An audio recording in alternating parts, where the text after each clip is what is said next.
Ready, set, action! Can you join me today by closing your eyes and start to imagine yourself sitting in a room?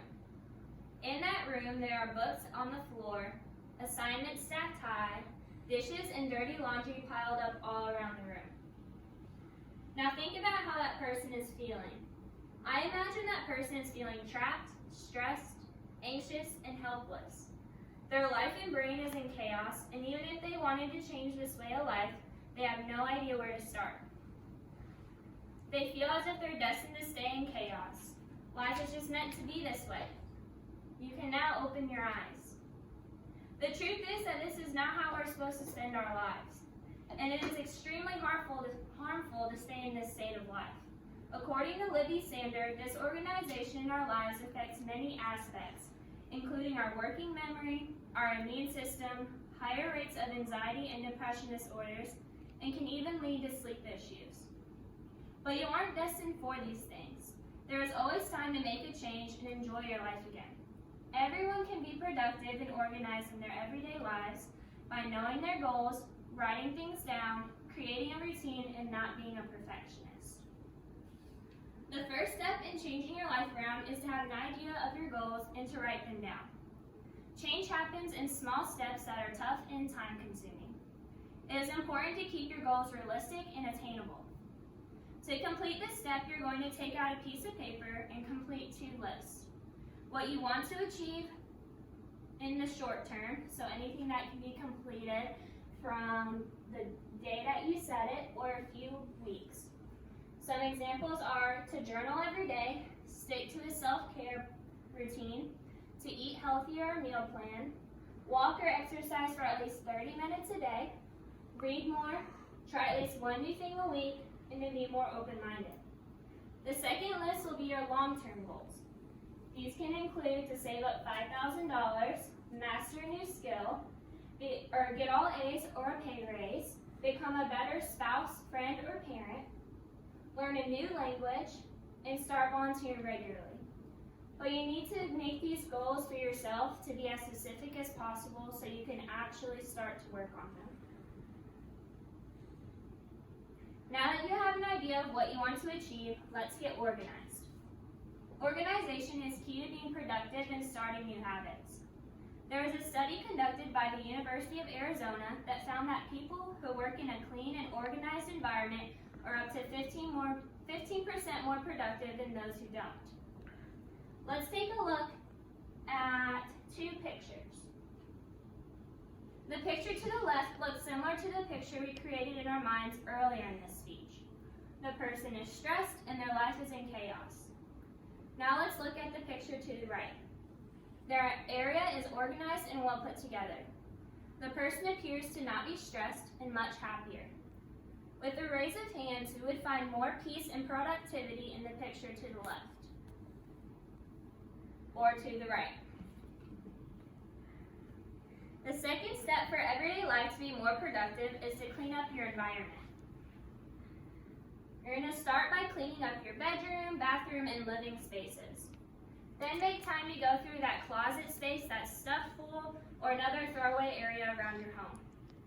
Next, create a designated area for your work and homework tasks. Make sure you're satisfied with and proud of how your home and work areas look and feel.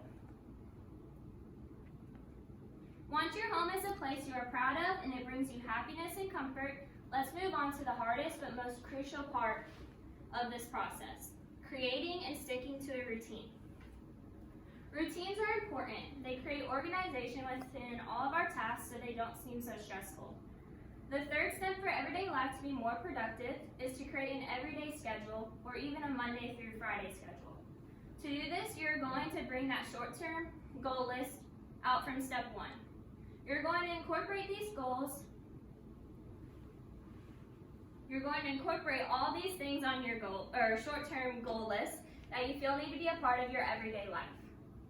You'll incorporate these things into the time you wake up to the time you desire to go to sleep. One important thing to remember is to make sure you make time slots for self-care, social time, and other personal needs to make sure you stay happy throughout the week. Let's look at my example. So for this step, like I said, you're going to bring back all these goals. So let's just go over them one more time. Journal every day, stick to a self-care routine, eat healthier or meal plan, walk or exercise for at least 30 minutes a day, read more, try at least one new thing a week, and be more open-minded. So when I just kind of planned out my Monday through Friday schedule, this is what I came up with. And since I just reviewed those goals, they're going to be fresh in my mind so I can try to implement them every day if I can. So at 5:30, I'm going to wake up, make my bed, journal, which is one short-term goal, and plan for the day. At 5:45, I'm going to shower and get ready, which is already the second short-term goal that I have, to stick to a self-care routine. At 6:30, I'm going to eat breakfast and pack lunch and dinner. This can also be incorporated in my short term, because if I pack food from home, it's going to be healthier and it's going to cost less. At 7 a.m., I'm going to leave for work. From 7:15 to 1, I'm going to be at work. 7:30 to 6, I'm going to be in class, I'm going to do homework, and I'm going to eat that dinner that I packed. From 6:15 to 8, I'm going to be at work again. At 8:15, I'll start my workout.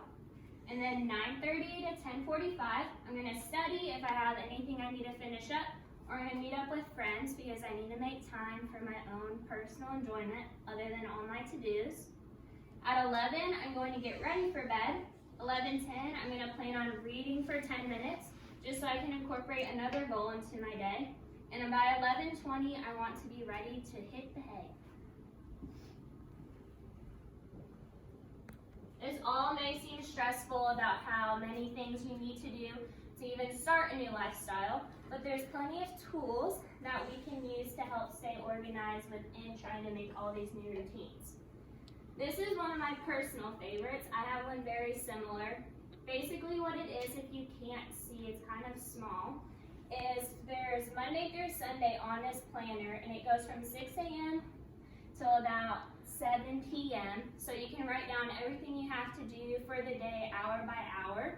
And then at the bottom, there's still space if you're still going after 7 p.m. like I am. Another thing that I do is I have a dry erase calendar, so every month I can erase and start over to say goodbye to that last month, remind myself of big events, birthdays, and all that stuff. And there's also an area to write down like big things that you need to remember for the month, or if your work schedule changes or anything like that. If you don't like writing things down and redoing it by hand, you can always do Google Calendar or Apple Calendar. This is a lot more useful if you have a family or multiple people that you need to keep up with, so you can know everyone's schedule. And it's basically these two just combined, and you can also just have it in your back pocket. When you use these tools and new routines, you need to remember that this is just an idea of how you want your ideal day to go. It will be a process of trial and error for a few weeks until you find what works for you. Throughout this time of change, you need to be easy on yourself.